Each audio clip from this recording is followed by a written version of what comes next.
Assalamu alaikum wa rahmatullahi wa barakatuh, marhaban bikoum, ahlan wa sahlan, j'espère que ça va bien de votre côté et de mon côté. Ça se passe plutôt bien, alhamdulillah, l'Eid approche, donc on est content, on est heureux. Donc au Maroc, ça se passe très bien l'Eid, donc déjà j'en profite. La semaine prochaine, je ne sais pas s'il y aura une vidéo la semaine prochaine parce qu'on sera en plein week-end de l'Eid. Donc dans tous les cas, j'en profite pour vous dire Eid Mubarak Saïd et sûrement que je vous laisserai un petit message avec le plus grand des plaisirs pour vous souhaiter justement la bonne fête de l'Eid. Qu'est-ce que je voulais vous dire? Donc aujourd'hui, oui, qu'est-ce qu'on va voir aujourd'hui? On va voir déjà, avant de commencer et avant de voir ce qu'on va voir, abonnez-vous, les commentaires, etc. N'hésitez pas à mettre des commentaires, à partager cette vidéo au plus de gens possible. Plus elle est partagée, plus elle est vue et plus YouTube nous référence mieux, tout simplement. C'est pour ça qu'on vous demande de faire ça. Alors ensuite, qu'est-ce qu'on va voir aujourd'hui? On va voir des expressions. Mais cette fois-ci, ces expressions, je me suis amusé, je les ai pris du Coran. Non, par exemple, il n'y a pas de mal, ou plutôt il n'y a pas de problème, ou encore pourquoi pas, etc. Donc des expressions tirées directement du Coran que l'on pourra utiliser dans la vie de tous les jours, d'accord, tout simplement. Et comme ça, quand vous les écouterez dans le Coran, vous direz « Ah, je sais ce que ça veut dire ça ». Super, merci professeur. Allez, c'est parti, on commence juste après le générique.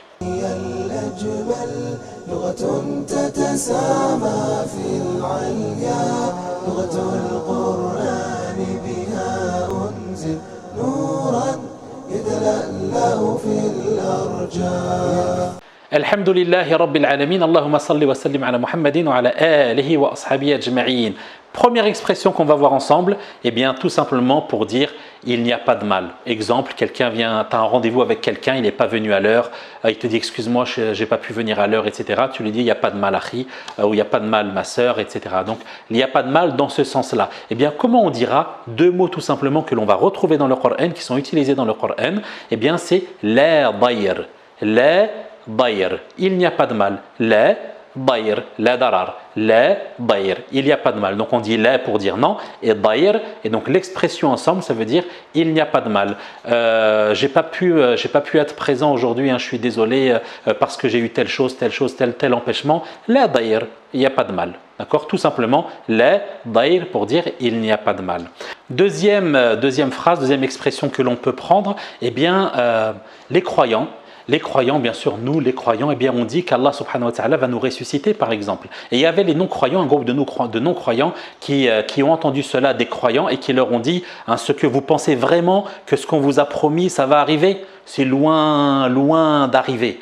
Loin d'arriver. Et donc cette expression-là, on dit hayhat hayhat. On répète deux fois le même mot. Hayhat hayhat. Ba'id, c'est loin. Al-bu'd, c'est l'éloignement. Ce que vous êtes en train de croire, ce que vous êtes en train de penser, ou ce que vous pensez pouvoir atteindre, etc.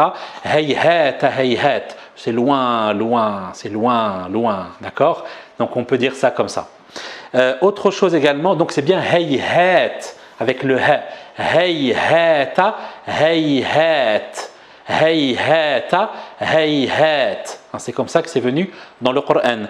Ensuite, on a également, oui, imagine que par exemple, tu rencontres quelqu'un, je ne sais pas, ton mari, ton épouse, tes enfants, quelqu'un de proche de toi, un bon ami à toi, et tu le vois faire par exemple un péché. Et tu as envie de lui dire fais attention, ce péché-là, il le fait souvent, toi tu le sais, tu as envie de le mettre en garde, etc.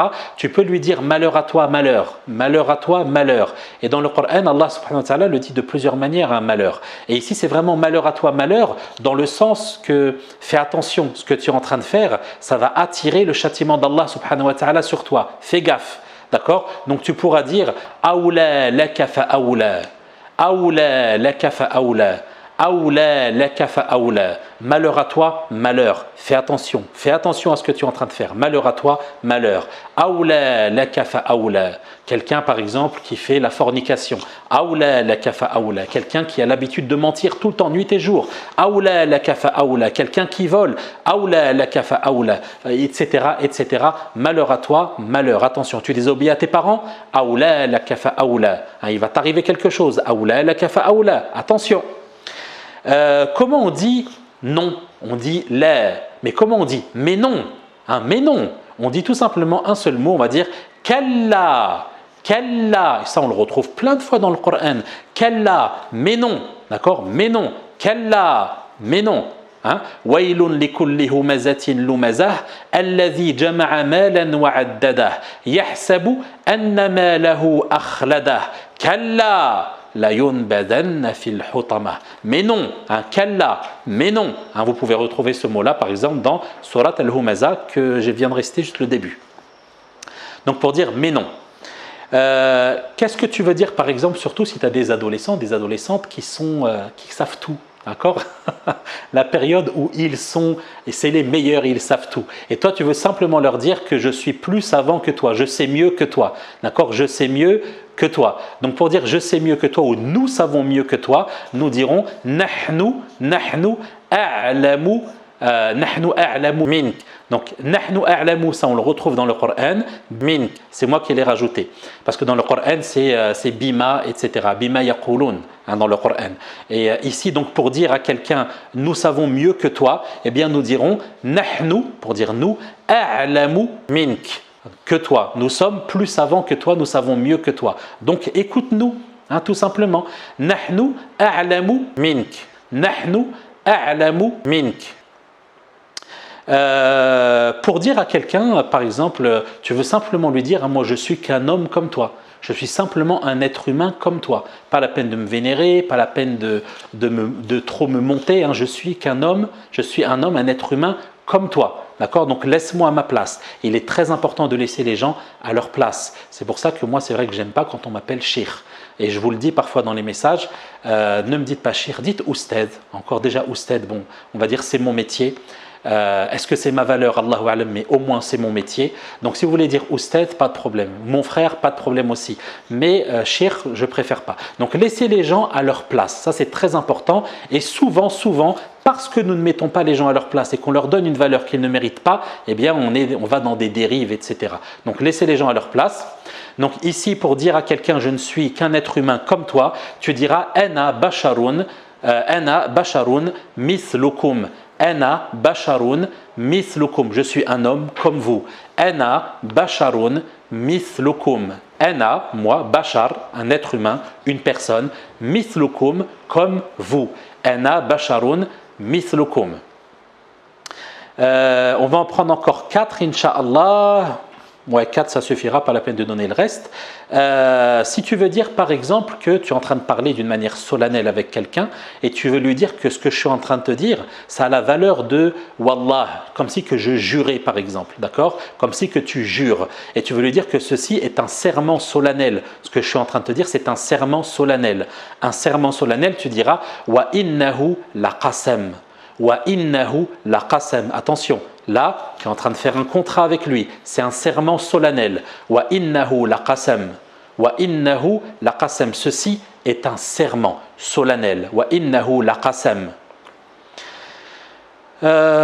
Oui mon frère, oui ma soeur, j'ai du mal à me marier, j'ai du mal à m'acheter ça, j'ai du mal à ça, j'ai du mal à réussir, j'ai du mal... Eh bien lève-toi la nuit pour prier mon frère, aide-toi, d'accord, aide-toi. Il y a cet homme qui était venu voir le prophète alayhi salatu wassalam et qui lui avait demandé d'être en sa compagnie dans le paradis. Qu'est-ce qu'il lui a dit le prophète alayhi salatu wassalam? Il lui a dit, cet homme il a demandé au prophète alayhi salatu wassalam de faire dua, de demander à Allah. Et le prophète alayhi salatu wassalam, il va faire cette invocation, mais il a dit à cet homme, aide-moi avec des soujouds, avec des prosternations. D'accord? Donc aide-moi avec des prosternations. Tu veux être en ma compagnie, eh bien fais les œuvres qui vont être à la hauteur de ce que tu demandes. Donc tu veux des choses dans la vie, je ne sais pas moi, se marier, une voiture, une maison, faire son pèlerinage, etc. Eh bien fais les œuvres qui vont te permettre d'avoir cette chose. Donc lève-toi la nuit par exemple. Et comment on va dire à quelqu'un lève-toi la nuit? On va lui dire Qum al-layla illa qalilan. Lève-toi la nuit, si ce n'est une partie. D'accord? Lève-toi la nuit pour prier. Qum al-layla, lève-toi la nuit, illa qalilan, si ce n'est une partie.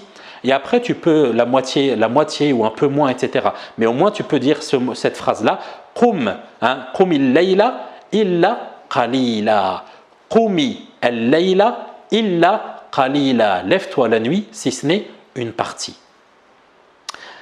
Et aussi, quand tu es en train de parler avec quelqu'un, on fait des rappels. Entre nous, on fait beaucoup de rappels. Je sais que souvent, on dit des choses, des hadiths ou bien des paroles et on le sait déjà. Et vous le savez déjà, mais c'est un rappel entre nous. Donc, on dira tout simplement, ceci n'est qu'un rappel. Et on dira donc, inna hadhihi tazkira. Inna hadhihi tadhkira. Inna hadhihi tadhkira. Ceci n'était ou ceci n'est qu'un rappel. Et le rappel fait du bien aux croyants. Donc, inna hadhihi tadhkira. Inna hadhihi tadhkira. Et dernière chose, hein, papa, ma sœur, une telle, elle a fait telle chose, va lui dire ça et ça et ça.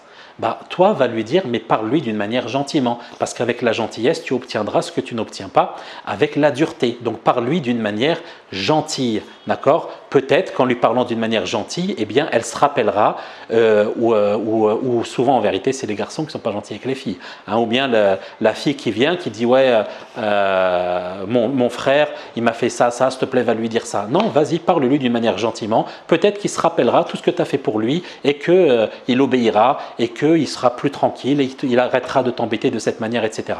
Donc, comment on dit va vers lui et parle-lui d'une manière gentille? On dira faqul lahu qawlan layyinan. Et dis-lui une parole, faqul lahu, dis-lui qawlan, une parole, layyinan, gentille, douce, qui sera acceptée. D'accord? Donc, faqul lahu qawlan layyinan. Faqul lahu qawlan layyinan. Faqul lahu qawlan layyinan. Donc voilà pour ce qu'on a vu aujourd'hui. Je crois qu'on en a vu au moins 10, hein, parce que j'avais mis dans la vignette 10 expressions. 1, 2, 3, 4, 5, 6, 7, 8, 9, 10. Le reste, on laissera pour plus tard, incha'Allah ta'ala. Barakallahu fikum. Encore une fois, ces expressions, vous pouvez l'utiliser dans la vie de tous les jours. Et puis, moi, je vous dis à la prochaine, incha'Allah ta'ala. Donc là, on va rentrer, on va être dans les vacances d'été. Nous, à Tanger Institut, pendant le mois de juillet, on travaille parce qu'on a des cours d'été, spécialement pour les motiver pendant les vacances, qui vont venir, incha'Allah.